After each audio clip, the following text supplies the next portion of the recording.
The FIFA Best Awards. This is what the Oscars are to the actors and the directors. This is what this award show is to like the footballers, what the Grammys are to the artists and the record labels and the producers. This is what it is to the footballing community or the footballing world, in particular. All these great athletes that play this particular sport that moves basically the whole world. They all come together for this award show, which is mostly decided by players and also fans in some particular instances. But we're all here just for like the big question, like who's the best? Who is the best player among all of them? And the big three were right here: Cristiano Ronaldo, Messi, Virgil van Dijk. And if we could just look at their accolades, like what they conquered. Virgil van Dijk conquered the Champions League, and he had an outstanding season with Liverpool as well, and also coming in second in the league. And then if we look at Cristiano, who also had some great accolades, winning the Nations League with Portugal, which is an international achievement. He also won the Scudetto, and I think he also won a cup with Juventus. And then if we look at Lionel Messi, he won the La Liga with FC Barcelona, and then I guess you could say coming in second, Copa del Rey, semifinal, Champions League. But I mean, it started off like with the Puskas Award, they gave it off to that other guy. I'm not going to comment on that because I really don't know him, or I saw the goal. It was a good goal. I guess it was the best goal out of those three that were nominated between Messi, Juan Quintero, and the other individual. But I mean, just starting off, we give the award to Jurgen Klopp for the best coach in all the world. And I kind of agree. I'm not gonna say I don't agree, but to a certain extent, because if we do take into the account, it's like kind of this fanatism, or kind of us being fans of just one competition and not caring about the others, which I don't know. Pep made this new standard of like winning like all these games, and he wasn't even awarded for it. But whatever. And then the biggest meme or something funny is like how Leeds United won the Fair Play Award with Marcelo Bielsa, who was like caught in like a scandal of them also like cheating or spying on other teams and learning their tactics or whatever. But I guess fair play to them, whatever, they won. The best goalie was Allison in this competition. I mean, in this award ceremony. I feel for the most part he was mostly deserving of this award. He did win the Champions League. He did have the most clean sheets in the Premier League. He had the international competition as well, winning with Brazil, La Copa America. So, yeah, you can see by trophies and accolades, he was the most deserving goalkeeper. Maybe I'll say coming close second is Ter Stegen, but I mean, I guess you could say, yeah, he is deserving of the award. And then the Dutch goalie, the women's goalie, won this award for the best goalie in the women's sport, in the women's football. And to me, not saying that I don't rate her, I believe the best one was the Chilean goalkeeper, Edler, I think is her name. What I saw her against the USA compared to what I saw against the Dutch goalie, she was just more outstanding just by ability. She is the better goalie in my opinion, but I don't think that much people are going to be like in outrage or not going to be able to sleep with these two being named the best goalie. Not really saying that they're not important, but people don't really rate it as highly, and I'm pretty sure no one was really outraged. Just my opinion. I think the girl Endler, the Chilean goalkeeper, is better than her, but that's just my opinion. Julia, the women's coach of the American team of the United States, who won the competition, who won the World Cup.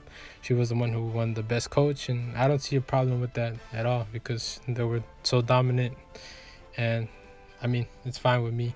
And then just the women's 11, the first one ever, had Alex Morgan, Marta, Megan Rapinoe, Henry, Lavelle, Julia Ertz, Lucy Bronze, Renard, Fisher, O'Hara, and then the Dutch goalkeeper. I don't know how to say her name, that's why I haven't said her name. But in my opinion, there could have been some different players in here. Not saying that I know that much about the women's game, but I don't know, maybe Tobin Heath would have been probably a better shot than Marta, in my opinion. Maybe me just being biased because I'm American, but I don't know. Maybe the defenders, it could have been someone else. Maybe the British defender. I thought she was a better shout. Not gonna say her name because I don't know. But like, the biggest question to me was the men's 11. I don't know how four players from Real Madrid get in this team. Real Madrid was nowhere to be found last season, and I have just the biggest question to me, like how Modric, how Ramos, how Marcelo got in the team. Marcelo, out of all people, but this guy didn't even play last season. They had like the worst season ever, and he still got in the team.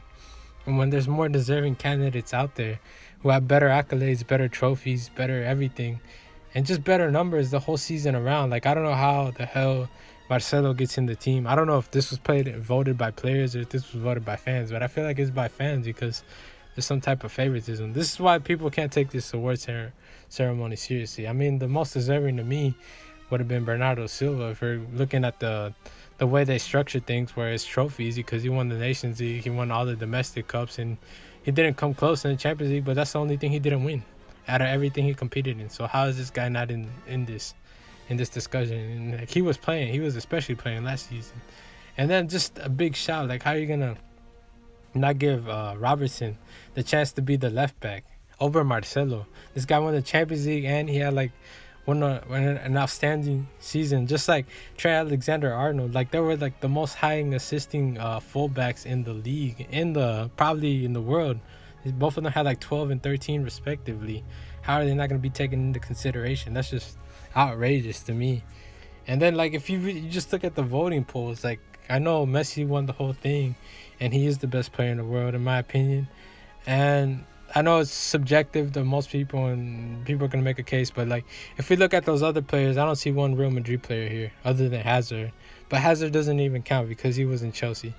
And maybe even by those standards, like how can we not make a case for Salah or for Mane? How are they not included in the team?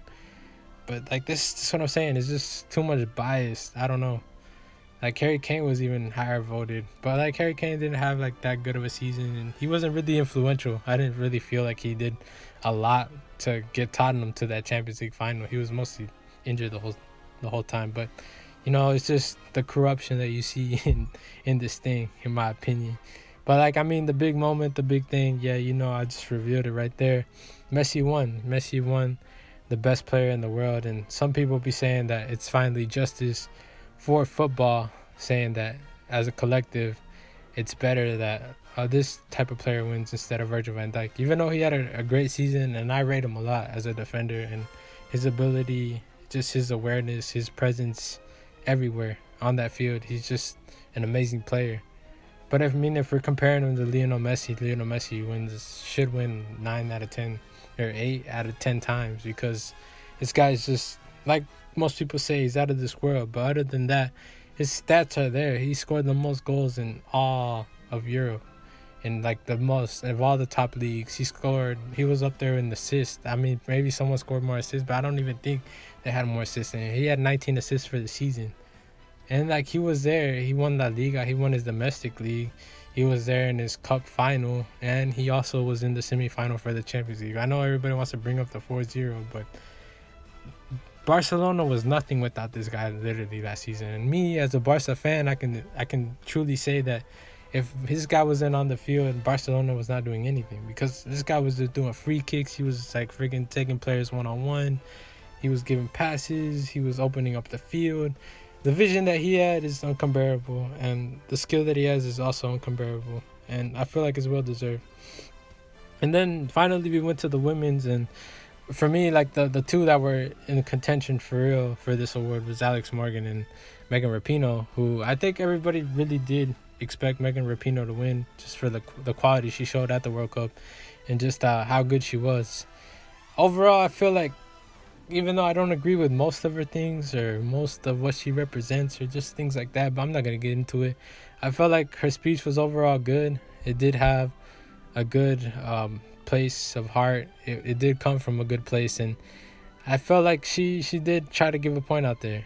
I'm not going to say that everyone's going to take that point of giving those people that don't have a platform to speak and speak the problems of the world, but it's good that she's using her brand to create awareness and things like that. And also the women's game is mostly growing because of her attitude. The way she does things is also just taking people's opinion or changing people's opinion on the women's game and just making them have a change attitude towards it.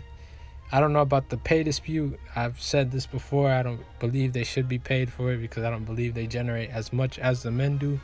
And I don't know. It's just something personal. I'm not saying it's personal, but I've seen it in articles. And it's not all accounted for because the federation doesn't give the exact amount in sponsorships and deals like that. But I mean, the most butthurt person out of this whole discussion was Cristiano Ronaldo, even posting on his Instagram moments after Messi won some long message about persistence and stuff like that. But I don't know. This guy just needs to get out of his ego. You know, if he wants to be the number one, he should just follow his own advice, which is work as hard as you can and try to achieve that goal. Because to his standards, last season was not that good, just in my opinion. But yeah, this is basically all I gotta say. The award ceremony, I guess football did get justice. Not in the 11, but with Messi winning.